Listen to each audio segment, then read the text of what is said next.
नमस्कार, मैं हूं विनोद कुमार शुक्ला। अड्डा पर आपका स्वागत है।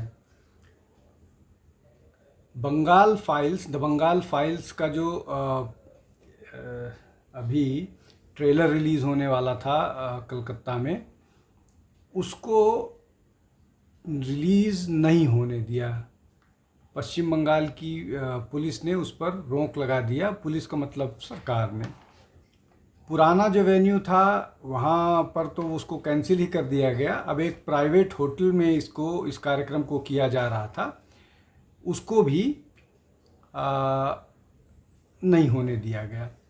अब आज हम दो विषयों पर चर्चा करेंगे। पहला ये कि जो इस तरह की फिल्में हैं उनको किस तरह के लीगल बैटल्स, लीगल हर्डल्स का सामना करना पड़ता है। डेलिबरेटली जिन लोगों का उन विषयों से कोई लेना देना नहीं होता है वो भी उसको लेकर के अदालत में चले जाते हैं और भी अलग अलग तरह के तर्क दे करके पूरा मोमेंटम तोड़ने की कोशिश करते हैं। जो अभी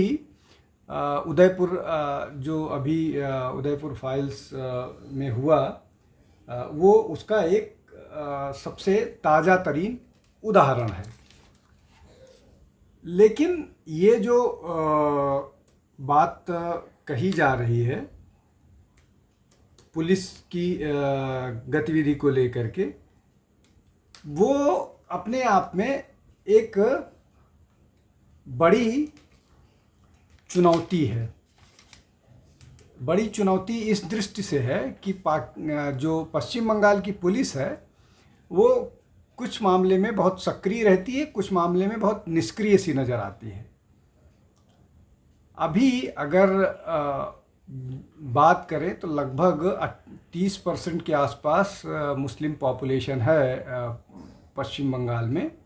और मैं ये अचानक मुस्लिम पॉपुलेशन पर आ गया क्यों?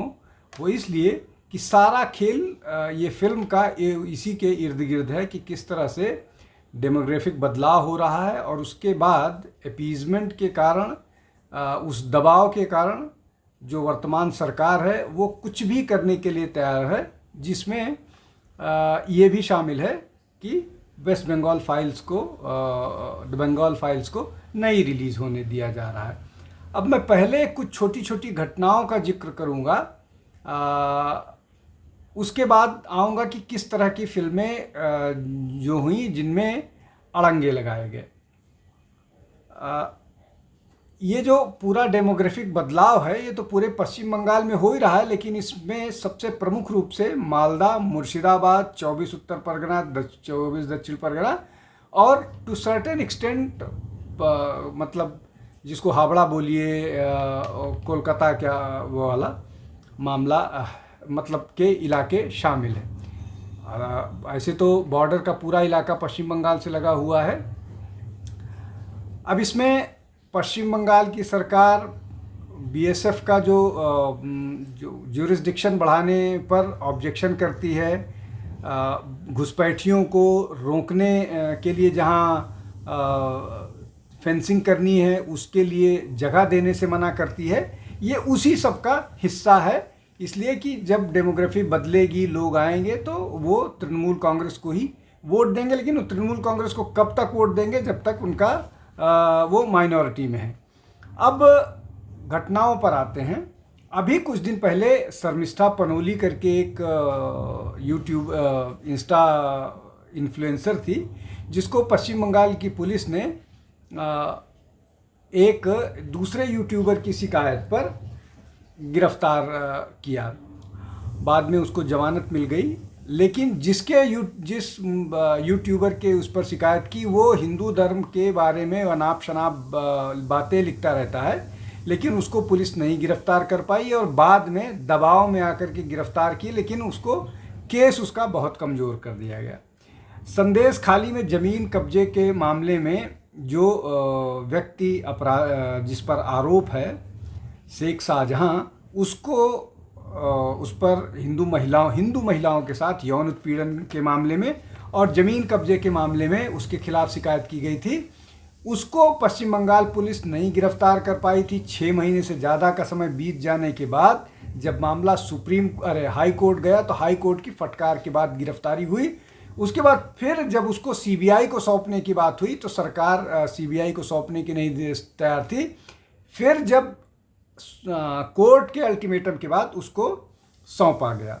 रोशन आरा खातून जो हैं वो, उनका गुनाह इतना था कि वो बीजेपी समर्थक थी कूच बिहार ज़िले में, और उनको स्ट्रिप किया गया, उनको निर्वस्त्र करके घुमाया गया उन बीजेपी सपोर्टर के होने के कारण।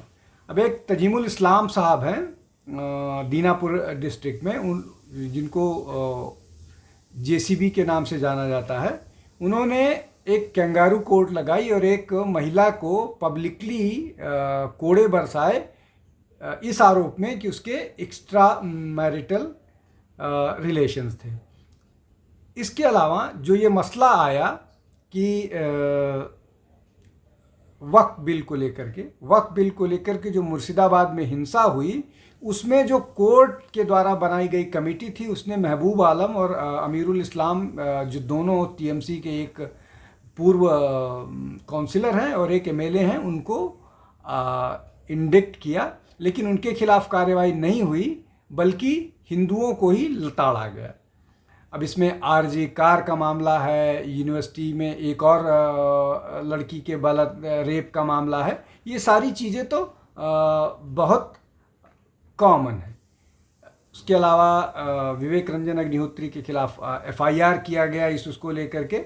ओबीसी लिस्ट में सभी मुसलमान जातियों को शामिल किया गया, और उसके बाद कोर्ट ने बोला कि आपने कर कैसे लिया, बिना किसी कमेटी के गठन के, बिना किसी और तैयारी के। खैर उस पर, और इन सब जिनकी बात की जा रही, इसके अलावा जो अभी 26,000 एम्प्लॉयमेंट को लोगों को रिजेक्ट किया, उस पर भी ममता बनर्जी जो है वो बहुत वो थी कि नहीं, उसको हम नहीं मानेंगे, लेकिन जब कोर्ट ने बोल दिया उसके बाद उनको मजबूरन मानना पड़ा। लेकिन इन ज़्यादातर मामले में, चाहे ओबीसी वाला मामला हो, चाहे और कोई मामला हो, सीधे सीए को लेकर के, वक्फ को लेकर के, उसमें सरकार ये कहती है कि वो सुप्रीम कोर्ट के ऑर्डर को नहीं मानेगी, पार्लियामेंट के पास किए गए कानून को तो मानने की बात ही छोड़ दीजिए। अब ये सारे मसले, मतलब इसमें कुछ मैंने सेलेक्ट मसले बताए, सेलेक्ट केसेस बताए, और ये केसेस अनगिनत हैं, अनगिनत। संदेश खाली पूरा पश्चिम बंगाल में अनगिनत संदेश खाली हैं, और इसमें ज़्यादातर जो मसला फंसता है, शेख शाहजहां जैसे लोग या तजीमुल इस्लाम जैसे लोग या मंत्री तक जो है, वो इस तरह की बात करते हैं जो हिंदुओं के खिलाफ है, जो हिंदू उसके खिलाफ है।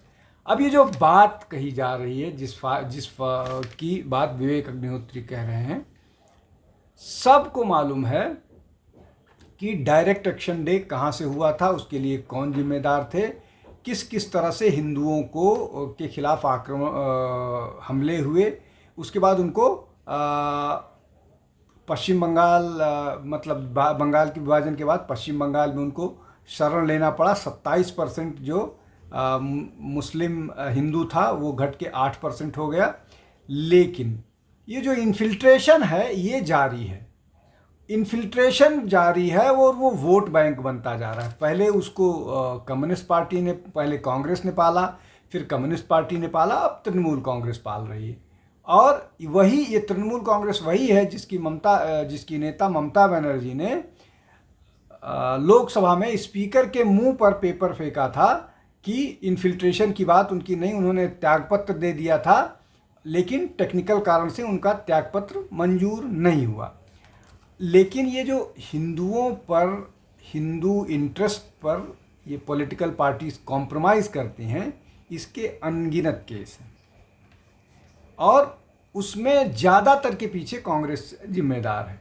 अब अगर हम बात करें उदयपुर फाइल्स की, तो किस तरह से कन्हैया लाल की हत्या हुई वो उसमें दिखाया गया। उसको जमीयत उलेमा हिंद, जिसका कोई लेना देना नहीं है, वो हर मामले में कूदती है, वक्फ से लेकर के इस तरह की फिल्म रिलीज़ के लिए, और लोग ढाबे में लोगों का नाम डिस्प्ले होना चाहिए कि नहीं होना चाहिए, उन्होंने केस किया, और केस को इतना ड्रैग किया कि पूरा मोमेंटम टूट गया।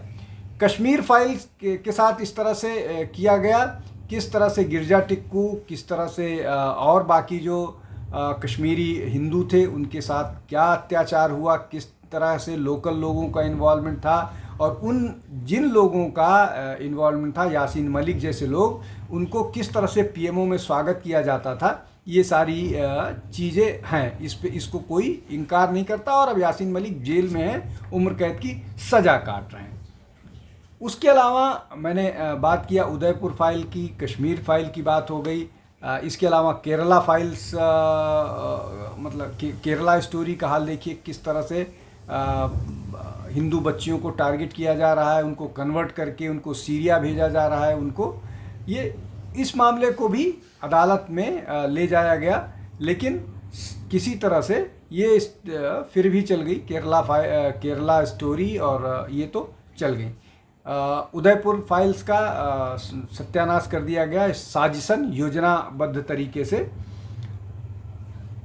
और इसके अलावा मतलब इस तरह की बहुत सारी फिल्में हैं जिनमें एक योजना के तहत उनको न केवल ऐसा किया जाता है कि वो फ्लॉप हो जाएं, मोमेंटम टूटे, दूसरी तरफ पीके जैसी स्टोरीज़ को तुरंत वो होता है और उनको हाथों हाथ प्रोग्रेसिव बताया जाता है, जहां हिंदू धर्म के बारे में अनाप शनाप दिखाया जाता है। उसमें इसी तरह के सो कॉल्ड रिफॉर्मिस्ट फिल्मों में इस्लाम के बारे में कुछ दिखाने की हिम्मत नहीं पड़ती है। तो ये इस तरह की बहुत सारी फिल्में हैं जिसको डिस्करेज किया जाता है। अब विवेक अग्निहोत्री ने जो ये अपनी तीसरी फिल्म है ताशकंद फाइल, हालांकि हिंदू मुस्लिम का मामला नहीं, लेकिन ताशकंद फाइल में निश्चित तौर पर पॉलिटिकल सुप्रीमेसी का मामला है कि किस तरह से गांधी परिवार ने वहाँ उसमें इनडायरेक्टली बताने की कोशिश की गई है प्रूफ के साथ कि किस तरह से गांधी परिवार ने शासन पर या सरकार पर कब्जा बनाया। और लाल बहादुर शास्त्री की मौत थी वो सस्पिशियस थी, लेकिन उसके बाद भी कोई इन्वेस्टिगेशन नहीं हुआ, उनका पोस्टमार्टम नहीं हुआ, और बहुत सारे फैक्ट्स दब गए, बहुत सारी चीज़ें हुई जिसको उसमें बताने की कोशिश की गई ड्रामेटिक अंदाज में। वैसा ही ड्रामेटिक अंदाज में बताने की कोशिश कश्मीर फाइल्स में की गई। इसके अलावा और भी इस तरह के इश्यूज़ हैं जो Buddha at the cross roads है विवेक अग्निहोत्री का, कि लेफ्ट एक्सट्रीमिज़म जो है वो इस्लामिक टेररिज्म ये कैसे कनाइव होकर के भारत के खिलाफ साजिश करते हैं। और इस साजिश में जो एक जो सो कॉल्ड एक्टिविस्ट है, उसमें लॉयर एक्टिविस्ट हैं, उसमें और बहुत सारे एक्टिविस्ट हैं, वो शामिल होते हैं और किस तरह से पूरे नैरेटिव को इस तरह से करते हैं, इसलिए कि सलवा जुदूम के खिलाफ जो रेड टेरर के खिलाफ लड़ रहा था उसके सलवा जुदूम को अनकॉन्स्टिट्यूशनल कैसे बनाया गया, ये उस फिल्म में बताया गया। तो ये जो पूरा लेफ्ट एक्सट्रीमिस्ट है जिसकी कमर अमित शाह ने अपने होम मिनिस्टर बनने के बाद तोड़ दी, एक के बाद एक मेजर से, लेफ्ट एक्सट्रीमिज़म, इस्लामिक एक्सट्रीमिज़म, और वो किस तरह से युवाओं को लव जिहाद, भूमि जिहाद, उसके अलावा इन्फिल्ट्रेशन, ये सारे इश्यूज़ हैं। इन सारे इश्यूज़ को किस तरह से वाइट वॉश करते हैं अपीजमेंट के कारण, वोट बैंक के कारण, वो इन सब कहानियों में नज़र आता है। और उसके खिलाफ फिर एक बार साजिश शुरू हो गई। उदयपुर फाइल्स का तो खेल लगभग इन्होंने कर दिया, लगातार कोशिश की जा रही कि वो पिक करे, क्या होगा समय के साथ वो देखेंगे, लेकिन ये किया जा रहा है। वैसा ही यहाँ भी अब शुरू हो गया है द बंगाल फाइल्स के साथ। तो ये एक कैंपेन, नेफेरियस कैंपेन जारी रहेगा। वो एक वेस्टेड इंटरेस्ट पे, और इनको ग्लोबल सपोर्ट होता है, इसलिए इनकी चीज़ें बहुत आसानी से हो जाती हैं, इसलिए कि जैसे ही इस तरह की बात आएगी सोशल मीडिया पर वायरल हो जाएगा इनके खिलाफ कैंपेन। तो ये एक बड़ी मुहिम है जो हुई। तो ये इस डिज़ाइन को लगातार विवेक अग्निहोत्री जैसे और वो जानी साहब, विवेक अग्निहोत्री, इस तरह के और बाकी जो लोग हैं वो एक्सपोज करने में लगे हुए रहे, और ये बंगाल फाइल्स उसी तरह के प्रयासों में से एक है। आज के लिए बस इतना ही। आप हमारे साथ जुड़ते रहिए, हमारे चैनल को लाइक कीजिए, शेयर कीजिए, सब्सक्राइब कीजिए। बहुत बहुत धन्यवाद। नमस्कार।